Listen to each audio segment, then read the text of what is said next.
It looks like we have a gun buyback duel on our hands. Now gun rights activists are trying to outbid the buyback program, and they're willing to reach deep into their own pockets to do so. Good evening, and thank you for joining us. I'm Jennifer Waddell. Guy actually has the night off. The gun buyback plan is stirring up a storm here in Tucson, and now people who disagree have an idea they say they like better.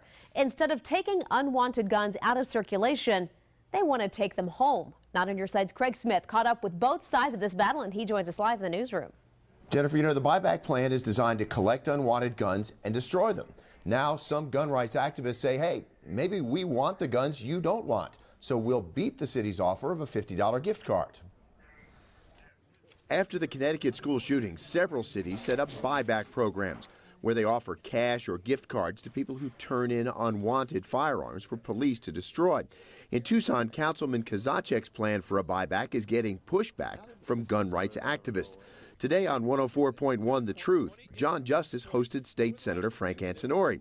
He says he'll be at the buyback, but not to turn in a gun. I'm going to stand out front with a little sign that says, hey, I'll pay cash for your gun, and I'll give you a fair price for it. And, you know, why turn it in for $50 when maybe you can get $75, $100, $150 for it? Antinori says he expects others like him to make similar offers, not for every gun, but for weapons that interest them. John Justice, who we should point out works for the company that owns KGUN-TV, sees the buyback as a stunt that does nothing to improve safety. Personally, I think it's going to be more of like a cash for clunker gun program than it is going to be, you know, these aren't guns being used by the criminal element. These aren't, you know, taking guns out of the hands of people who would do bad things with them. Kozachek says if people want to try to outbid the buyback program, he will not interfere. What sort of atmosphere do you think is going to prevail at this thing on Tuesday? The majority of people who show up will be serious about the event and will be serious about wanting to simply make their homes a safer place by getting rid of guns that they no longer feel comfortable with having in their homes.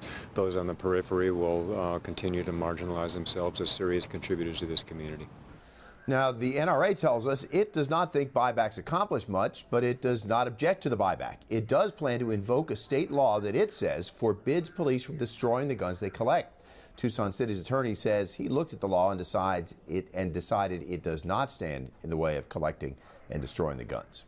Craig, Kozachek's plan uses donations from Safeway and other businesses. Where are the opponents getting the money to bid against the buyback? Well, it's their money, and again, they're not planning to bid on every gun, just the ones that interest them. Craig, thanks so much.